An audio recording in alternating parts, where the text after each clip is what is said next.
अस्सलाम वालेकुम dear students. आज राइट एंगल ट्रायंगल की लास्ट फिगर है जिसे हम स्टडी करेंगे। How to find base if one angle and perpendicular are given. तो आज हम फाइंड करेंगे बेस ए बी, सही है, राइट ट्रायंगल की।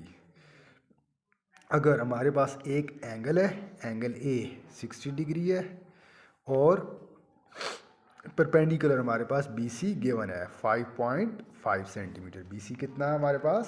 5.5 सेंटीमीटर। देखें स्केल की मदद से आप, तो ये 5 है, ये 5 और 5.5 सेंटीमीटर।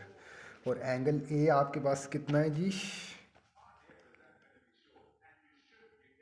ये एंगल ए आपके पास 60 डिग्री, थीटा आपके पास गिवन है। तो थीटा 60 डिग्री और बी सी आपके पास है 5.5 सेंटीमीटर। तो आपने ए बी बेस फाइंड करना है। तो बाय यूजिंग ट्रिग्नोमेट्रिक फंक्शन, इसमें हम ट्रिग्नोमेट्रिक फंक्शन का यूज़ करेंगे। अब देखें हमारे पास ट्रिग्नोमेट्रिक फंक्शन कौन से हैं? 6 है ना, तो 3 में लिखता हूँ, इन तीनों में से एक यूज़ होगा। Cos theta is equal to base और हाइपोटेन्यूज। कॉस थीटा इक्वल होता है base divided by hypotenuse. Sine theta is equal to perpendicular और हाइपोटेन्यूज। साइन थीटा इक्वल होता है परपेंडिकुलर ओवर हाइपोटेन्यूज। और टेन थीटा इक्वल होता है परपेंडिकुलर ओवर बेस के। ठीक है, तो इधर हम इस फिगर के हिसाब से ट्रिग्नोमेट्रिक फंक्शन यूज़ करेंगे। तो आप देखिए आपके पास परपेंडिकुलर है ना, तो आपने बेस फाइंड करना है ना, तो बेस आपने फाइंड करना है। ठीक है, तो इसका मतलब कॉस थीटा में आपके पास बेस और हाइपोटेन्यूज है, लेकिन परपेंडिकुलर आपके पास नहीं है। साइन थीटा में देखें आपके पास हाइपोटेन्यूज है, परपेंडिकुलर है, लेकिन बेस नहीं है। तो टेन थीटा में परपेंडिकुलर भी है और बेस भी है। ठीक है, तो हम टेन थीटा इधर यूज़ करते हैं। तो tan theta is equal to perpendicular over base. Tan theta किसके इक्वल होता है? Perpendicular over base.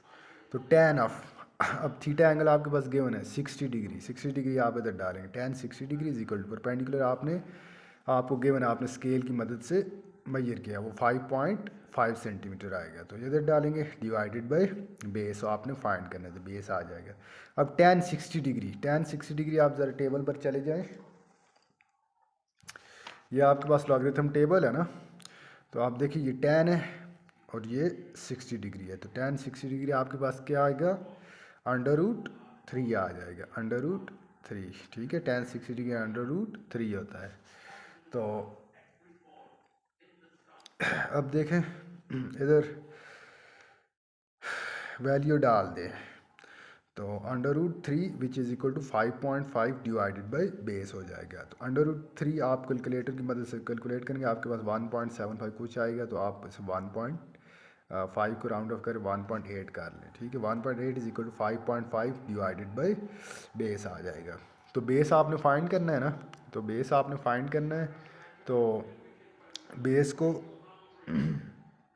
आप लेफ़्ट साइड शिफ्ट करेंगे और 1.8 नीचे डिवाइड हो जाएगा। Base is equal to 5.5 divided by 1.8 हो जाएगा। ठीक है, तो base which is equal to, अब ये पॉइंट को रिमूव करेंगे तो 55 आएगा डिवाइडेड बाय, तो पॉइंट के बाद एक डिजिट नीचे 10 लग जाएगा डिवाइडेड बाय 1.8। पॉइंट को रिमूव करेंगे 18, पॉइंट के बाद एक डिजिट नीचे 10 लग जाएगा। Base is equal to 55 divide by 10 divide by 18 divided by 10 आ जाएगा।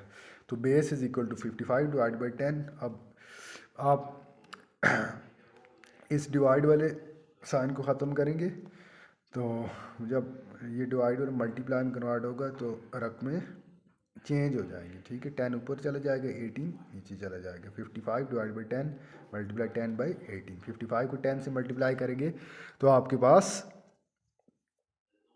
ये 10 से कैंसिल हो गया, तो डायरेक्ट ही कैंसिल कर रहे हैं। तो 55 को 18 से डिवाइड करेंगे, तो 55 को 18 से जब आप डिवाइड करेंगे तो आपके पास विच इज़ इक्वल टू 3.055 आ जाएगा।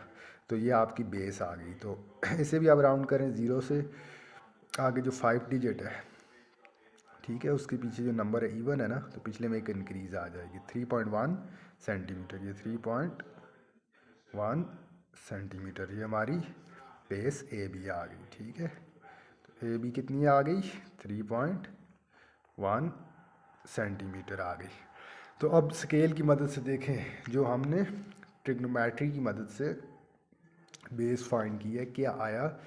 स्केल की मदद से वही आएगी। क्या हमने जो मेजरमेंट की है वो एक्यूरेट है या नहीं, ये हम चेक करते हैं, ठीक है। तो आप देखें,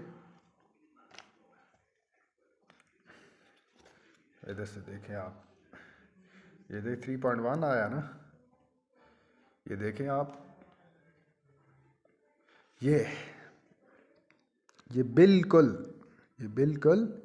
एग्जैक्टली देखें, बिल्कुल एग्जैक्टली 3.1 सेंटीमीटर आ रही है। 3 है तो ये 3.1 सेंटीमीटर आ गया है, ठीक है। तो बेस हमने फाइंड कर लिया है। तो ये हमने राइट एंगल ट्रायंगल सॉल्व कर लिए, ठीक है। तो ये राइट है, ठीक है, राइट एंगल इसका 90 हो गया, ठीक है, इसे हम राइट ट्रायंगल कहते हैं।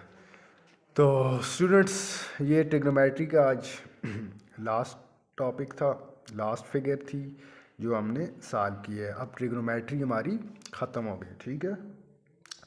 तो ये आपने ट्रिग्नोमेट्री की मेरी सारी वीडियोस सीक्वेंस वाइज देखनी है, तो आप जितने भी डाउट्स हैं ट्रिग्नोमेट्री में वो क्लियर हो जाएंगे। तो किसी किस्म की भी राइट ट्रायंगल हो तो आप इजीली उसे सॉल्व कर सकेंगे। तो अब कल मैं जो टॉपिक लेकर आऊँगा, पैरेललोग्राम ला, उसका कॉन्सेप्ट पढ़ेंगे। पैरेललोग्राम किससे ड्रा करते हैं और उसका एरिया कैसे फाइंड करते हैं। तो लगता है स्टूडेंट आज का टॉपिक आपको बहुत अच्छी तरह समझ आ गया होगा। प्लीज़ मेरे चैनल को लाइक करें, सब्सक्राइब करें और आगे अपने दूसरे दोस्तों के साथ शेयर करें। Thank you.